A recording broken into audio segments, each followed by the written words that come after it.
Voilà,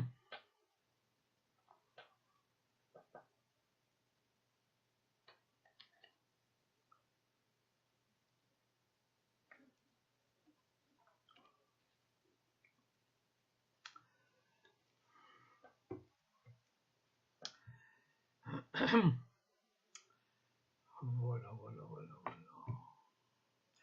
Bonsoir, bonsoir, je suis là, comme prévu.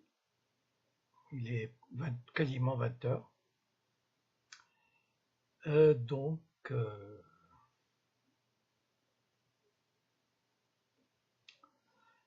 voilà, voilà, voilà. Ah, Anas Boucheir, bonsoir. Tarek Laïch, bonsoir. Yann Ra, bonsoir. Jean-Philippe Lepage, bonsoir. Alors, celui-là, il a une longue, un mot, un nom à rallonge. Rifato, etc. Bonsoir. Qu'est-ce qu'il dit? Bonsoir, Mrat Cohen. Naufel, bonsoir. Abir Lasram, bonsoir. Rothman Hassin, bonsoir. Serge Jensen, bonsoir. Ramadan Ba, bonsoir.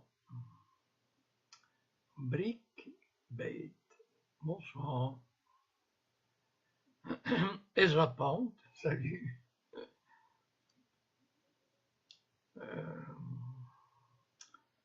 Hussein Afritz, bonsoir. Moha, salut. Alors lui est écrit en arabe là,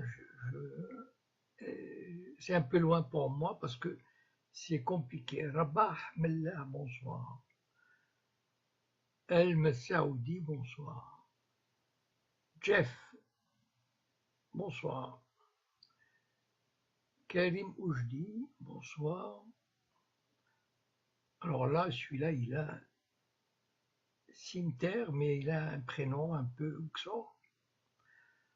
Bonsoir. Dali Mohamed, bonsoir. Bon, alors Samir El Ayashi, bonsoir. Alors le sujet du soir, je crois l'avoir dit, c'est je réponds à vos questions. Voilà. Un certain nombre de personnes m'ont posé des questions. Et donc, j'ai envie de leur répondre parce qu'il faut quand même répondre aux questions des correspondants, si on peut les appeler comme ça. Moha, bonsoir. Dehiba Otmani, bonsoir. Et puis, des fois, je n'ai pas un sujet particulier. Alors, je profite, Shalom Bourjar, alors je profite pour répondre aux questions.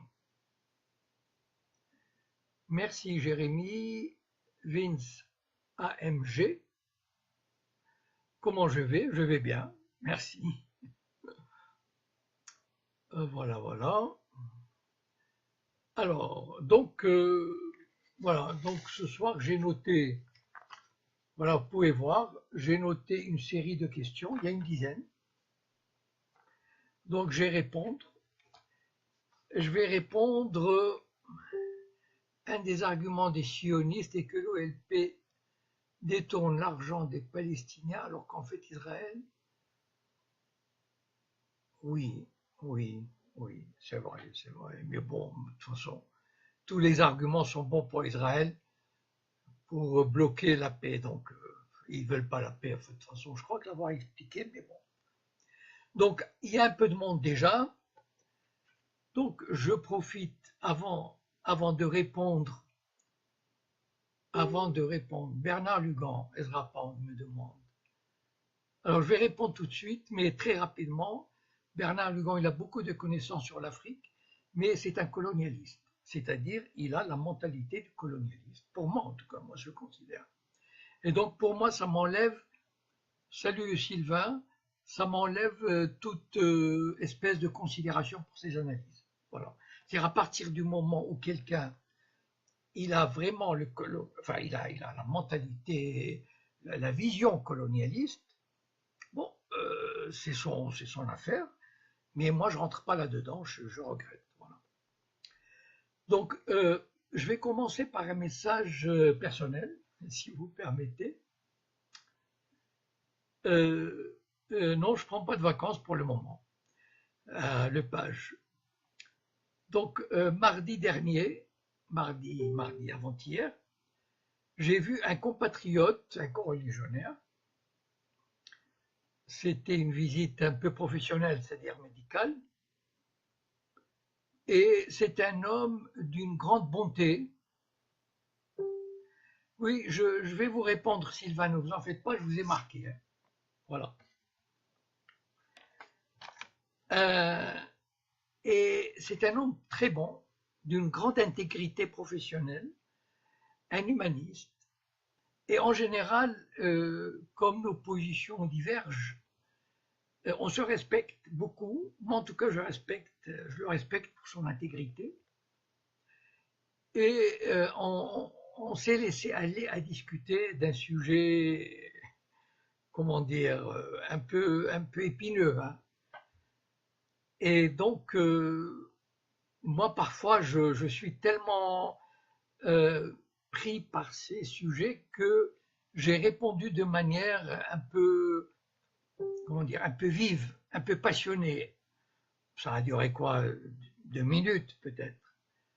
Mais en tout cas, je regrette, enfin, en partant, j'ai regretté d'avoir eu cette faiblesse.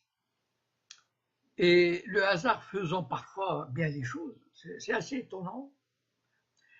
Je suis rentré chez moi et j'ai commencé la lecture d'un nouveau livre qui s'appelle, voilà, Qiu Xiaolong. Et en fait, je voulais, voilà, en passant, je voulais vous dire que moi j'apprécie beaucoup les polars. Donc j'en lis 1 ou 2 par mois. Parce que le polar, il a une façon, un style spécifique. Il, comment dire, il porte sur des sujets que la littérature classique ne mentionne pas. Il y a une certaine violence, il montre la violence des rapports sociaux, le polar. Et si quelqu'un veut connaître les dessous du fonctionnement du système chinois, c'est-à-dire l'omnipotence du parti politique, la corruption, les secrétaires particulières, etc., pour les cadres. Et je lui conseille de lire Qiu Xiaolong, parce que d'abord, il a beaucoup d'humour, il a une connaissance de la Chine extraordinaire, et en même temps, son récit est émaillé de références poétiques, philosophiques. Et donc j'ai trouvé cette phrase qui m'a paru vraiment répondre à mon état d'esprit quand j'ai quitté ce monsieur que j'apprécie encore une fois beaucoup. Donc pendant la révolution culturelle, c'est une mère qui dit à son fils, il faut faire attention, fais attention à ce que tu dis. Pourquoi?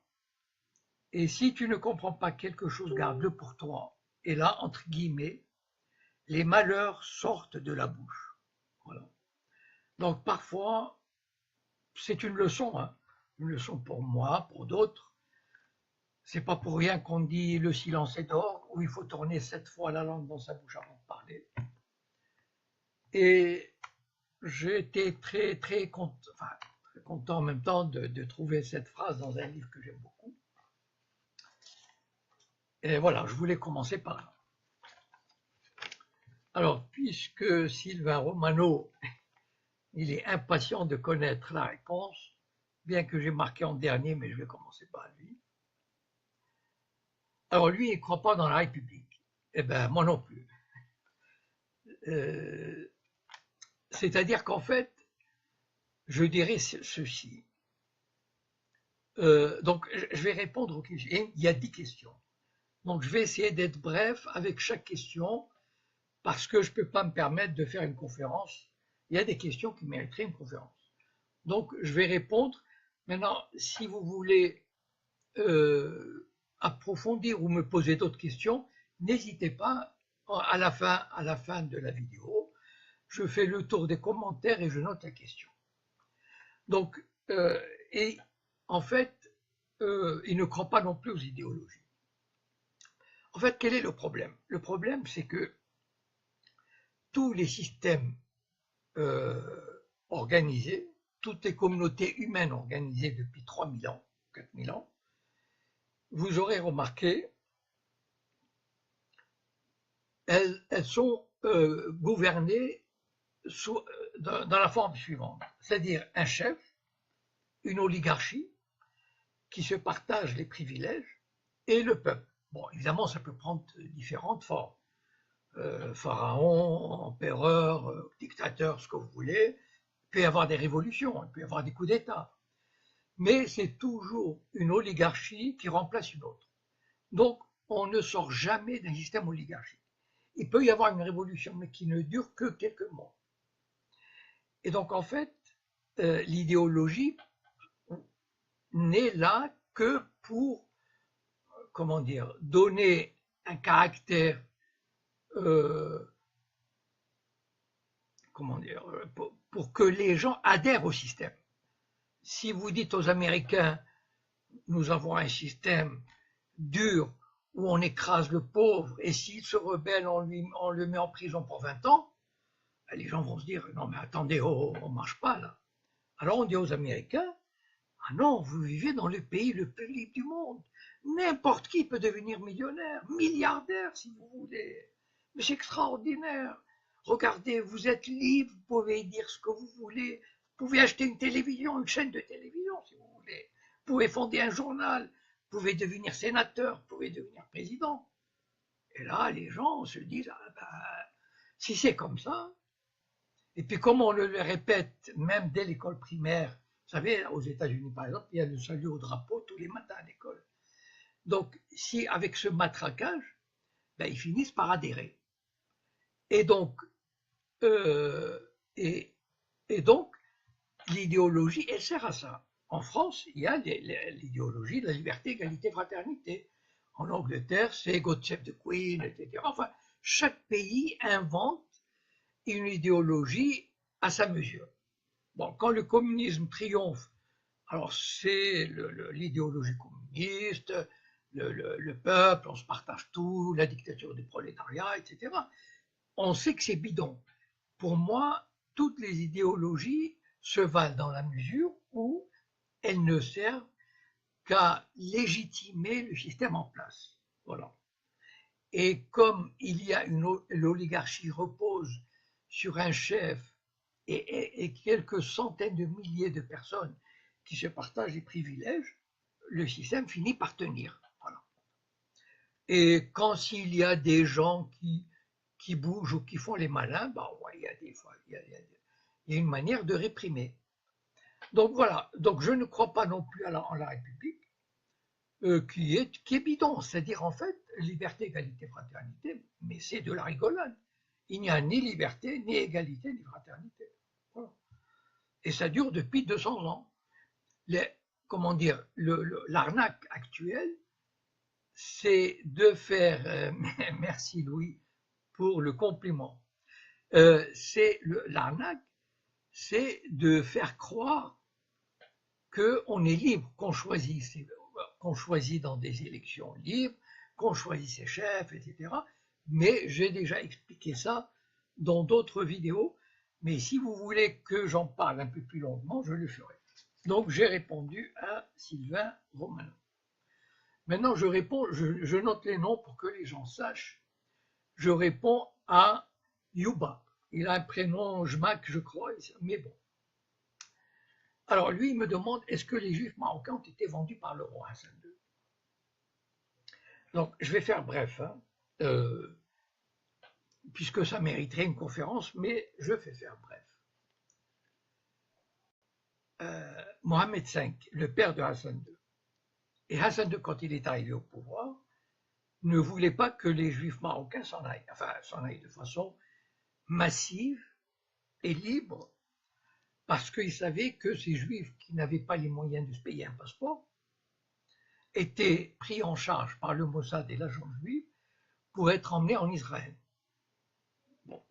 Donc, ils avaient bloqué, il n'était pas, si un juif voulait partir, sortir du pays, ben, il demandait un passeport. Voilà.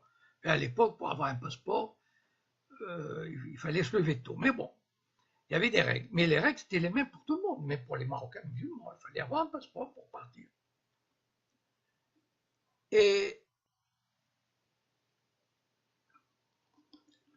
le Mossad et l'agent juif, il était impatient parce qu'il voyait, je sais pas moi, il y avait presque 400 000 juifs au Maroc. Et donc, ils ont monté, et d'ailleurs, pour répondre, je crois que quelqu'un m'a posé la question, c'est ça, Bill Lou m'a dit, qui a fait couler la barque au large de Tanger. Donc, que faisait le Mossad en 57, 58, 59, 60? Il faisait partir les juifs clandestinement. Moi, je me souviens, au Mela de Meknès, il y avait des camions qui arrivaient à 2 heures du matin, tout feu éteint, bon, et on faisait monter les gens à l'arrière du camion, et ils partaient par des routes. Alors, à l'époque, ils les faisaient passer soit par l'Algérie, soit ils les amenaient du côté de Tanger, à Al-Hoceima, et ils les embarquaient clandestinement vers l'Espagne. Et en février 1961, il y a eu un phénomène extraordinaire, enfin un accident terrible. 43 juifs qui étaient sur une embarcation qui s'appelait les Gaules avaient sombré dans le détroit de Gibraltar. Donc 43 victimes. Et on a appris par la suite, c'était un coup monté du Mossad. C'est-à-dire, ils ont pris une embarcation en très mauvais état, qui aurait dû même être mise de côté parce qu'elle était vraiment en mauvais état. Ils avaient, en février, vous savez, pour ceux qui connaissent un peu le Maroc, le détroit de Gibraltar, lorsque le vent d'Est souffle, il y a des tempêtes terribles. Et donc l'embarcation quasiment n'avait aucune chance. Et c'était calculé. C'est-à-dire qu'en fait, dès le lendemain, il y a eu une campagne mondiale qui a été lancée. Les Hassan II retient prisonniers les juifs du Maroc, il faut les laisser partir. Enfin, ça a été terrible. Le New York Times, les journaux français. Je me souviens de Paris Match qui avait publié des photos, c'était tragique, les cadavres, etc. Enfin bon, ils ont monté, enfin, comme les sionistes savent le faire, hein. Ils ont monté une campagne extraordinaire. Et Hassan II, à cette époque-là, en 61, bon, lui, il avait décidé de se lier à l'Occident. C'était, bon, de se lier à la France et aux États-Unis. Est-ce qu'il avait le choix ou pas, j'en sais rien, mais en tout cas, c'était le choix qu'il avait décidé pour le Maroc. Alors que d'autres pays arabes s'étaient tournés vers l'Union soviétique ou le tiers-monde, le mouvement des non-alignés. Et donc, Hassan II, il s'est trouvé coincé, c'est-à-dire, s'est dit, et cette campagne-là, il n'allait pas sortir indemne. Par exemple, le Maroc à l'époque, bon, il avait besoin de l'appui diplomatique, militaire de la France, de l'Espagne, des Américains. Il voulait se lancer dans le développement, donc il avait besoin de faire des emprunts dans la Banque mondiale, etc. Il ne pouvait pas se permettre de faire la nique au monde. Voilà. Et donc il a dit, ok, bon, je laisse les Juifs partir. Voilà. Et donc les Juifs ont commencé à partir en masse, ça veut dire sans passeport, avec juste un papier administratif. C'est-à-dire l'agent du Mossad va aller voir la famille, et lui dit, vous êtes combien? 8? Très bien, donnez-moi les noms, voilà un papier, avec ça vous allez au port de Casablanca. Il se trouve que Hassan II a touché, bon, c'était peut-être une façon, bon, disons que Hassan II l'appât du gain, peut-être, ou bien une façon de le mouiller, pourquoi pas, en tout cas, ou une façon de le récompenser. Donc on lui a dit, voilà, pour chaque juif qui part, vous allez recevoir sur un compte en Suisse, je sais pas, 30 ou 40 $, bon, enfin, en tout cas, c'est vrai. Et donc, voilà. Alors, maintenant, ça me permet de répondre aussi à une autre question qui va dans le même sens, de Rachid Laalem. Hassan II a-t-il aidé les sionistes pendant la guerre contre les Arabes? Oui. Enfin, il les a aidés. Vous savez qu'il y avait, c'est-à-dire, à partir de 61, à partir du moment où Hassan II a laissé les Juifs partir, et donc, allez, quasiment le Mossad s'est installé au Maroc de manière quasi officielle, et l'agence juive aussi. Alors, l'agence juive avait, vous savez, l'agence juive, c'est l'agence qui fait partir les Juifs en Israël. Et elle avait ses bureaux dans toutes les villes du Maroc. Et seulement avec un autre nom, qui s'appelait l'AIAS, H-I-A-S. C'est, je crois, Hebrew Immigration, enfin quelque chose comme ça, voilà. Soi-disant pour aider les Juifs à partir au Canada. Bon, en fait, bon, on le savait, tout ça était connu, mais il fallait sauver les apparences, voilà.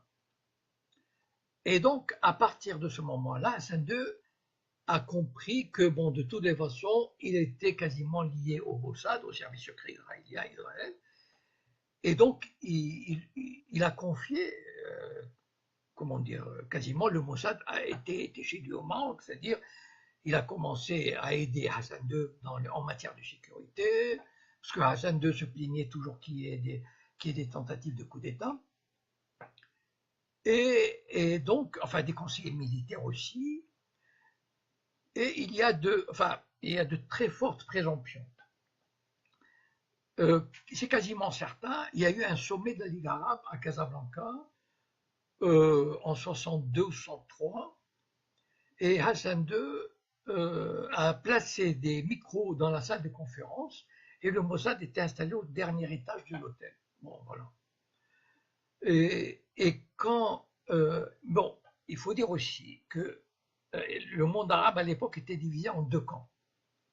Il y avait le camp mené par Gamal Abdel Nasser et le camp des conservateurs, des réactionnaires ou des monarchies, comme le Maroc, les monarchies du Golfe, etc., qui étaient liés à l'Occident. Et c'était presque enfin, c'est pas une guerre armée, mais c'était une guerre idéologique avec des discours, des insultes dans les radios, etc. Et donc, il n'est pas exclu que Nasser ait favorisé, par exemple, des mouvements contre le roi, par exemple, qu'il ait aidé Ben Barka et d'autres, quand il y avait des opposants au Maroc, ils se réfugiaient au Caire, etc. Et donc, quand Nasser a perdu la guerre, enfin la défaite de juin 67, et ça je le tiens d'une source, comment dire, certaine, c'est un ami personnel, avec qui j'ai fait la fac de droit et Sciences Po. Son père était gouverneur d'une ville au Maroc. Il est rentré au Palais Royal comme chargé de mission, je crois, et c'est lui qui m'avait dit que le jour de la défaite, Hassan II a sabré le champagne. Voilà. Bon. C'était son ennemi mortel. Voilà. Vous savez, entre hommes politiques, y a ce qu'on dit et puis il y a ce qu'on fait. Hein. Je veux dire, ce qu'ont fait les Américains, ce qu'ont fait les Français, etc., c'est pas pire non plus. Donc, c'est-à-dire, moi, j'essaie de relativiser les choses. Voilà. Voilà, donc je crois avoir répondu à cette question. Alors, Reda me demande, Reda c'est un bon ami qui m'aide dans les trucs informatiques, parce que la dernière fois j'avais parlé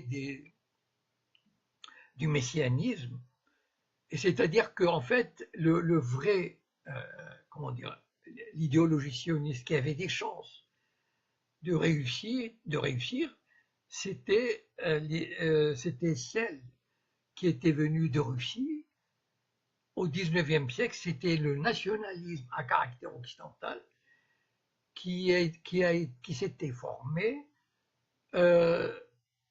comment dire, comme le nationalisme européen avec la constitution d'un État moderne, c'est-à-dire une administration, une armée, une force militaire.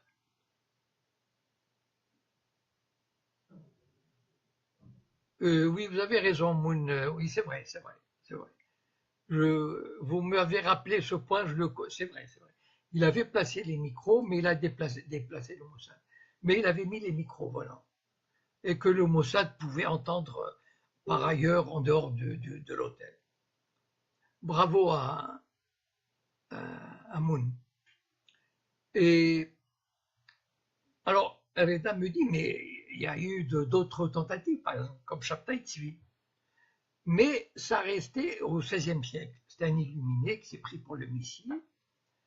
Et à l'époque, il a été suivi comme le chef d'une secte.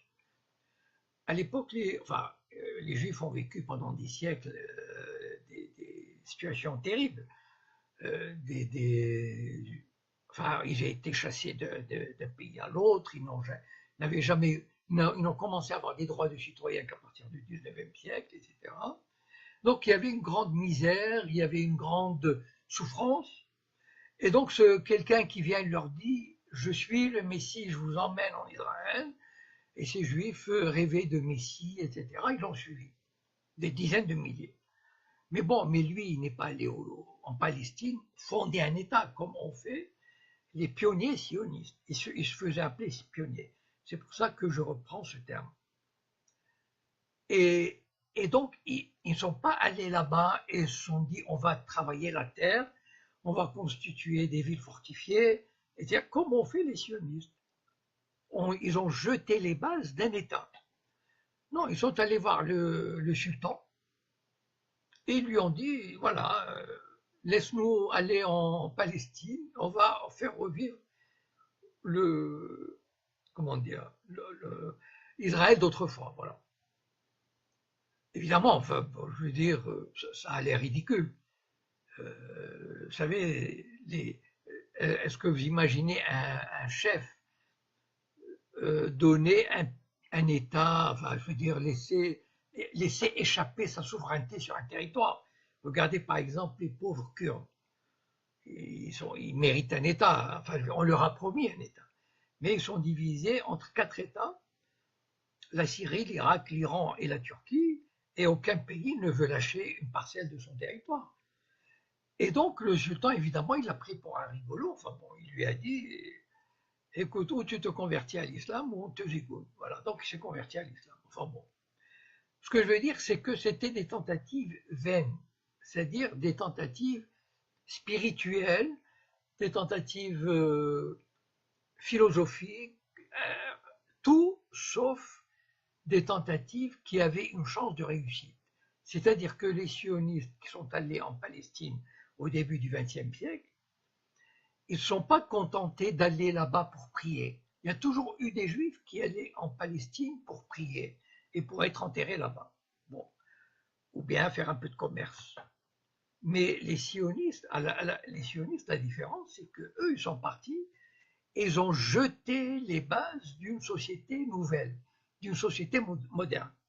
C'est-à-dire, ils ont créé des kibbutzim, ça veut dire des fermes, enfin, des fermes collectives, ils ont créé des villes, ils ont fondé des syndicats, une classe ouvrière, et des écoles, etc. Ça veut dire qu'ils ont lancé les bases d'un État. Voilà. Ça, c'est pourquoi ça a pris, on verra ça, enfin bon, je peux parler de ça une autre fois. Mais ça, la différence avec tout ce que j'ai appelé la dernière fois des élucubrations kabbalistiques. Voilà. Et par exemple, moi, mon père, il disait, ah, si le Messie pouvait venir, ah, si le Messie pouvait venir, tous nos malheurs seraient liquidés, seraient arrangés, etc. Ouais, mais pendant 2000 ans, beaucoup de Juifs l'ont dit. Mais ils n'ont jamais fait la démarche de réaliser, sur le plan pratique, de passer au stade de la concrétisation. Alors que les pionniers sionistes, je reprends leur terme, hein, ils avaient une conscience aiguë de ce qu'ils voulaient. Quelle sorte d'État en général, c'était des communistes. Donc, ils voulaient un État communiste, un État avec une classe ouvrière, etc. etc. Bon. Alors, Fawzi Habitat. me demande, les juifs orthodoxes sont-ils antisionistes? Alors, ils l'étaient jusqu'en 1948. Jusqu'en 1948, d'abord, bon, comme je vous ai dit quelque part, l'idéologie sioniste n'a jamais été populaire au sein des populations juives de par le monde. Je vous ai donné un exemple la dernière fois. Il y avait 2 millions de juifs qui sont partis de Russie et de Pologne aux États-Unis entre 1880 et 1924, et seulement 30 000 sont partis en Palestine. Et les juifs français, anglais, américains, enfin tous les juifs, n'ont pas levé le petit doigt pour aller en Palestine. Donc le sionisme n'a jamais été une idéologie, comment dire, ils pouvaient avoir une sympathie pour cette idéologie, mais c'était de la folie. C'est-à-dire c'était bon, c'était des rêveurs, enfin bon. Et donc, mais les orthodoxes, en plus, eux, ils luttaient contre cette idéologie renégate. Pourquoi? Parce que le sionisme est allé à l'encontre de l'orthodoxie, c'est-à-dire, vous savez que l'orthodoxie interdisait aux juifs de partir en masse en Palestine et disait qu'il fallait attendre le Messie. Et c'était, les sionistes aussi, ils méprisaient tous les textes juifs, la Torah, le Talmud, etc. Ils étaient athées. Et ils revendiquaient leur athéisme. Ils revendiquaient leur mépris de la religion, leur mépris des règles du Shabbat, du Kasher, de tout. Donc les orthodoxes étaient vent debout contre l'idéologie sioniste. Vous savez que quand Herzl a voulu, vous savez qu'il y a eu un congrès sioniste à Bâle en 1894-16. Au départ, il devait le faire à Munich. Mais tout l'establishment juif de Munich s'est opposé à sa venue. Donc ils ont dû aller à Bâle.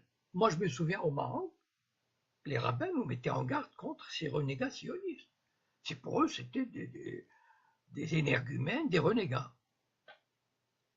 Mais à partir du moment où l'État juif, ou l'État d'Israël a été créé en 1948, et après la Shoah, à ce moment-là, petit à petit, la majorité des juifs orthodoxes, la majorité des rabbins, la majorité sont devenus sionistes, c'est-à-dire ont accepté l'idée, ont accepté de collaborer avec cet État juif, ont accepté l'idée qu'un État juif n'est pas contre la Torah, n'est pas contre les textes sacrés.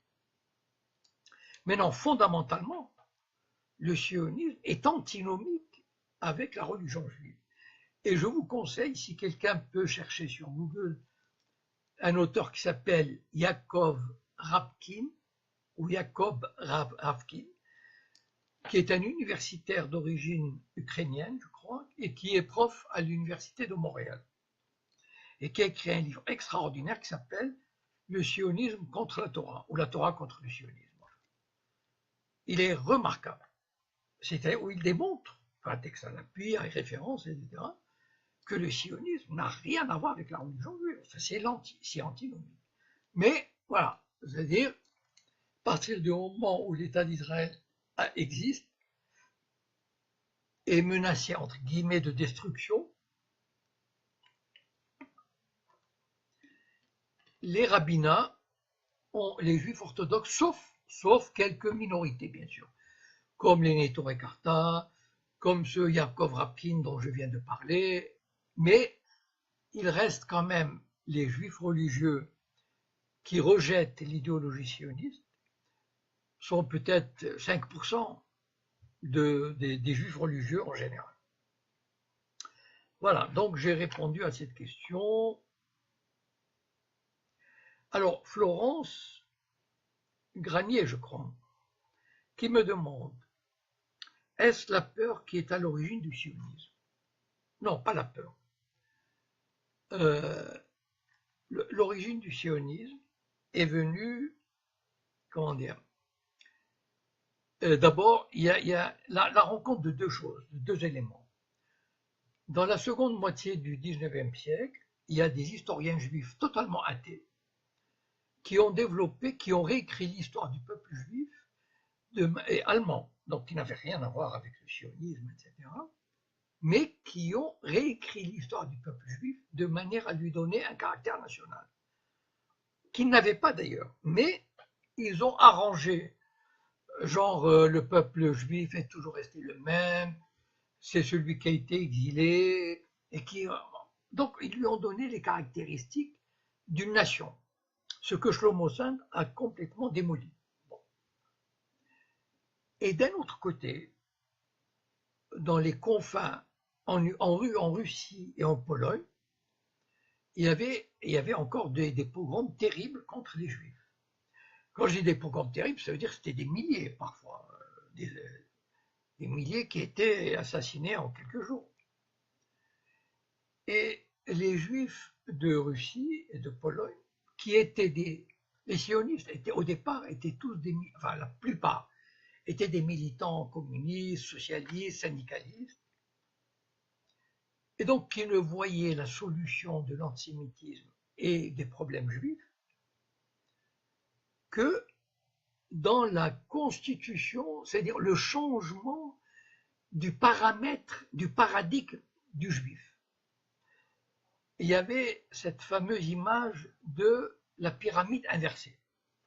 C'est-à-dire que ces militants communistes, syndicalistes, socialistes, etc., voulaient recréer une nouvelle, comment dire, voulaient changer l'homme juif, comme on dit l'homme nouveau, c'est-à-dire du juif de la diaspora qui est commerçant, enfin qui ne fait que ce genre de boulot. On va aller sur une terre, une autre terre, où on va inverser la pyramide, c'est-à-dire on va recréer une base agricole et ouvrière et peu d'intellectuels. Et donc, ces quelques dizaines de milliers étaient des... C'était pas la peur qui les motivait. C'est-à-dire, s'ils avaient eu peur pour leur peau, ils seraient allés aux États-Unis.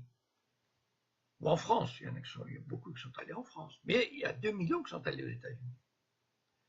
Mais en fait, ils étaient animés par une foi révolutionnaire inébranlable.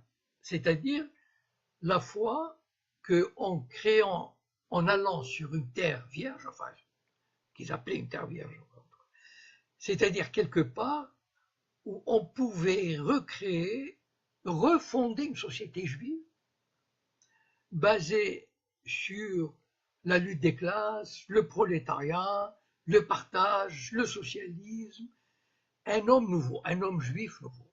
Voilà. Donc, j'espère avoir répondu à Florence. Je vais assez vite parce que chaque question mériterait une conférence, mais si je veux répondre à toutes les questions, je donne l'essentiel, quitte à revenir, évidemment, sur une ou plusieurs questions. Alors, AC, non, alors, A, C, A, C.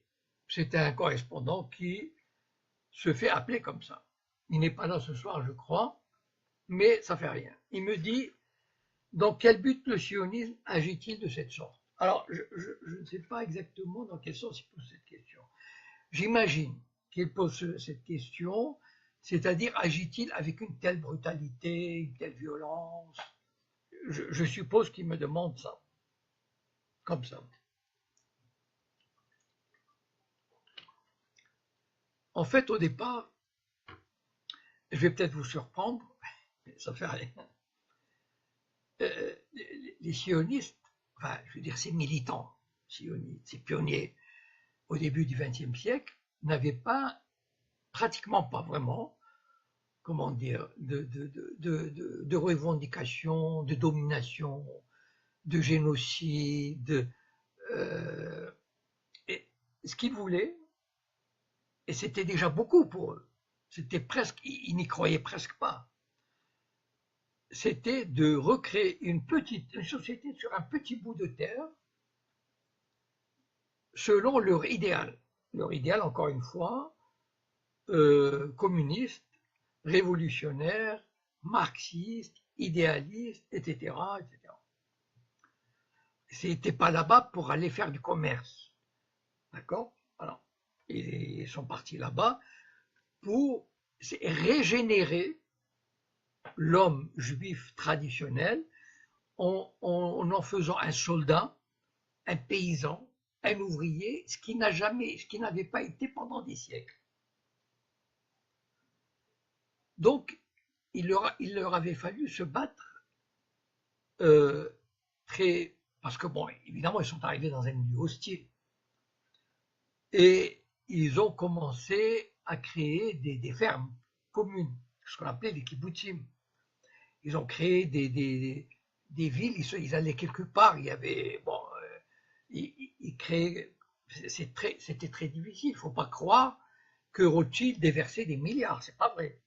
Donc, en fait, ils se sont battus, enfin, à leur manière, évidemment, mais à l'époque, ce n'était pas dirigé contre la population extérieure, contre les Palestiniens, contre les Arabes. Mais à partir du moment où ils ont commencé à entrevoir la possibilité d'avoir un État juif, c'est-à-dire de partager la Palestine, ils ont déjà entamé, ils ont déjà intégré l'idée que pour y arriver, il fallait chasser, il fallait faire un nettoyage ethnique. Évidemment, comme c'était des idéalistes, ils ne l'ont pas écrit. C'est pas comme les nationaux socialistes en Allemagne. Ils réclamaient l'espace vital, la pureté de la race, etc. Les sionistes étaient plus malins. Ça veut dire qu'ils y pensaient. D'ailleurs, ils n'ont pas donné d'ordre dans ce sens-là, mais c'était assez tacite. C'est-à-dire, voilà, faites partir au maximum les Palestiniens, etc.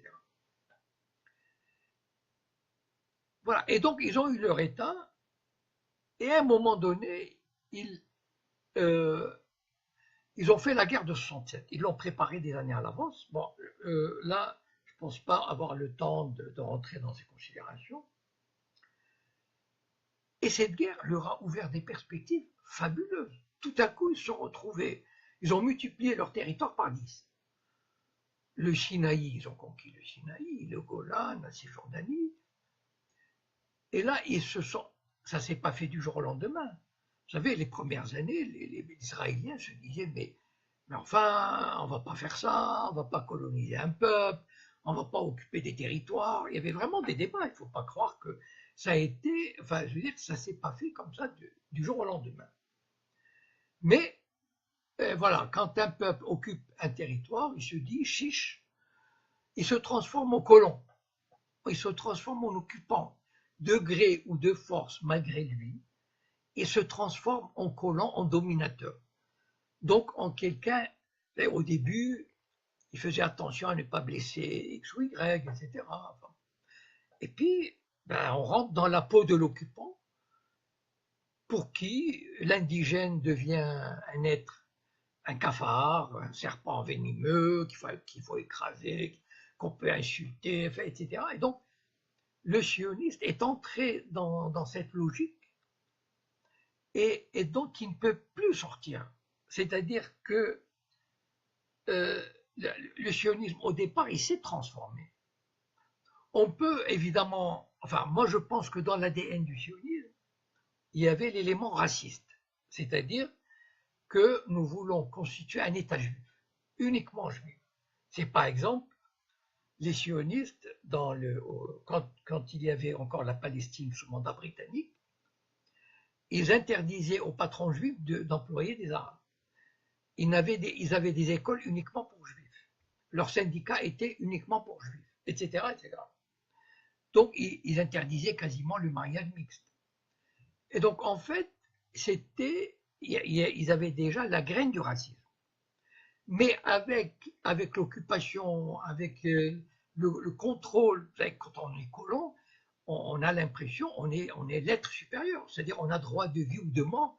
Regardez ce qui s'est passé en Algérie. Prenez par exemple Orwell. Orwell, il a été officier de police de la police de Sa Majesté en Birmanie pendant 5 ans, de 18 à 23 ans. Il avait une très bonne situation. Il a démissionné à l'âge de 23 ans parce qu'il ne supportait plus son statut de colon. Son statut de colon lui donnait, comment dire, le privilège de vie ou de mort sur un birman. Voilà. Le birman, l'indigène est une mouche, est un insecte qu'on peut écraser. Et c'est ça la mentalité du colon. Et même quand on ne l'a pas, à force d'être colon, on le devient. Et donc le sionisme, il est devenu petit à petit ce que probablement il n'a pas cherché à être au départ, mais à partir du moment où on est violent, où on est conquérant et on a la graine du racisme, eh bien on se transforme, ils sont transformés dans ce qu'ils sont. Évidemment, parfois, ils se disent, oh là là, comment on a changé, qu'est-ce qui nous est arrivé, etc. Mais de moins en moins. C'est-à-dire, maintenant, voilà, c'est-à-dire, c'est une société, c'est une idéologie qui est raciste. C'est-à-dire, le racisme entre petit à petit dans le quotidien de l'Israélien, du sioniste. Voilà. On est raciste. Il y a eu un sondage il n'y a pas longtemps à l'université de Beersheba, organisé par l'université de Beersheba. 50% des étudiants juifs israéliens ont dit qu'il n'y a aucune raison que les Arabes israéliens aient les mêmes droits que nous. Voilà, voilà, l'apartheid, comme ça. Donc, le sionisme, voilà, c'est en fait, quelque part, il s'est laissé piéger dans cette aventure. Et même s'il le voulait aujourd'hui, il ne peut plus revenir en arrière. C'est fini. C'est-à-dire, c'est une société conquérante, c'est une idéologie de force, de puissance, le culte du héros. Et c'est ce qui fait le ciment de la société israélienne. On l'oublie. Israël ne peut pas faire la paix parce que la guerre, la tension, le conflit sont devenus le ciment de la société israélienne. Je passe à la question suivante. Mohamed Deweni, il me demande, y a-t-il eu des pogroms dans un pays musulman? Oui, mais des pogroms, enfin, quelques dizaines maximum, enfin, je veux dire, quelques centaines. Ça n'a rien à voir avec les pogroms qu'il y a eu en Occident chrétien. Rien à voir. Dans les pays chrétiens, il y a eu des pogroms, il y a eu des milliers de morts. Alors que dans les pays musulmans, bon, c'est un peu les histoires des minorités soumises, etc. De temps en temps, bon, ben voilà. Mais moi, je dis toujours que sur les 14 siècles de règne de l'islam, les juifs, les minorités juives ont 1000 fois moins souffert chez les musulmans, avec les musulmans, que dans les pays chrétiens. Voilà. Alors, Kamel Rilassen me demande, le Talmud est-il la parole de Dieu? Non. Enfin, ça dépend de ce qu'on appelle la parole de Dieu, c'est-à-dire, la parole de Dieu, c'est la Torah. Après, le Talmud sont des commentaires. Donc, ce sont des paroles de rabbins qui n'ont pas nécessairement force de loi. C'est-à-dire que en fait, le Talmud, grosso modo, ce sont des traités de la vie quotidienne. Il y a des traités sur le mariage, sur le divorce, sur la responsabilité civile, etc., sur les compensations financières. Mais en fait, c'est pas un code établi. C'est pas un code, c'est-à-dire que ce sont plutôt des discussions, des commentaires, des analyses, etc. Donc c'est pas une parole divine, puisque souvent on n'a pas la solution à un problème. On dit voilà, bon ben tel rabbin a dit ceci, mais tel autre a dit cela, alors qu'un autre, etc. Et puis il y a des commentaires. Le Talmud lui-même fait l'objet de multiples commentaires. Il y a pas mal de commentateurs qui commentent, etc. Donc, ce n'est pas la parole de Dieu. C'est-à-dire, ce n'est pas comme un texte comme la Torah ou comme un texte comme le Coran, qui a force de loi. Ça veut dire qu'il ne peut pas être modifié. Voilà. Le Talmud, voilà, des rabbins se sont réunis pour discuter, enfin, pour échanger, etc. C'est après, par la suite, qu'il y a eu dans d'autres traités. La religion juive est très décentralisée. C'est-à-dire, il y a eu, par exemple, au XVe siècle, il y a quelqu'un qui avait ramassé tous ces codes et a établi un livre qui fait autorité. Jusqu'à aujourd'hui, s'appelle le Shulchan Aruch, il fait autorité, ça veut dire tout le monde lui reconnaît cette force de loi. Enfin, bon. Par contre, comme c'est une religion qui n'a pas de chef particulier, enfin je veux dire qui n'a pas une autorité, c'est une religion décentralisée. Ça veut dire que vous avez des rabbins, disons à Meknès, un rabbin peut, c'est arrivé au Maroc, ça veut dire que des rabbins, dans des considérations locales, ils disent, dans certaines conditions, la bigamie est permise, par exemple. C'est vrai ce que je dis, c'est-à-dire, c'est un exemple qui est arrivé, qui est avéré. Pourquoi? Parce qu'il y a eu des conditions telles, les conditions de la disparition, etc. Enfin bon. Donc en fait, les rabbins avaient une marge de manœuvre. Et ils s'échangeaient parfois, par exemple, mettons un rabbin de Meknès, il va écrire un rabbin je sais pas moi, de Grenade, parce qu'il avait une autorité supérieure. Il lui dit voilà, j'ai tel problème, comment je peux les résoudre, etc. Donc il n'y a pas vraiment, il y a une marge de manœuvre qui est laissée pour des questions concrètes qui dépendent enfin, de situations particulières. Voilà. Mais sinon, il y a l'autorité du rabbin qui est reconnue, c'est-à-dire, il y a comme celui qui a écrit le Shulchan Aruch, ça veut dire le code des lois de la religion, etc., qui les a codifiées. Eh bien, parce qu'il a une autorité, etc., cette autorité est reconnue, et donc son code, il a force de loi. Maintenant, il peut y avoir des divergences. Par exemple, en Israël, il y a beaucoup d'écoles religieuses, ce qu'on appelle des yeshivot. Et donc, des rabbins peuvent dire, par exemple, un rabbin peut dire, non, moi j'interdis aux religieux de faire l'armée, par exemple. Et un autre dit, non, non, moi je leur permets de faire l'armée. Voilà, donc en fait, la parole de Dieu, enfin en tout cas,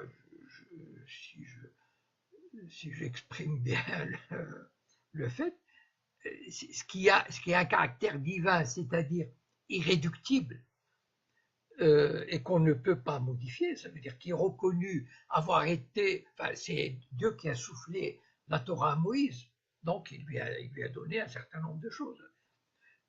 L'équivalent du Coran qui a été dit à Mahomet, au prophète.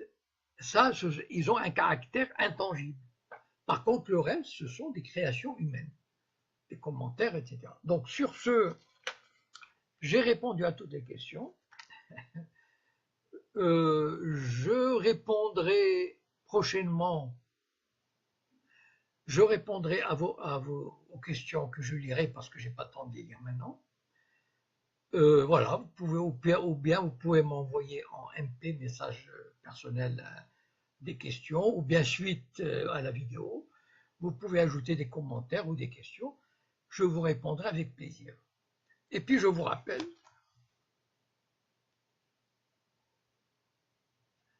voilà, si vous aimez le polar, si vous aimez la bonne littérature, à Paris, on a la chance d'avoir une 50aine de bibliothèques municipales.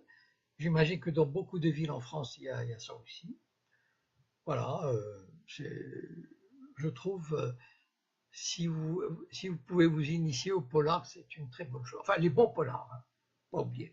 Du Siménon, ça c'est évidemment. Jean Amila, alias Jean Becker. Voilà. Donc je vous donne quelques pistes. Et je vous souhaite une bonne soirée et puis à bientôt.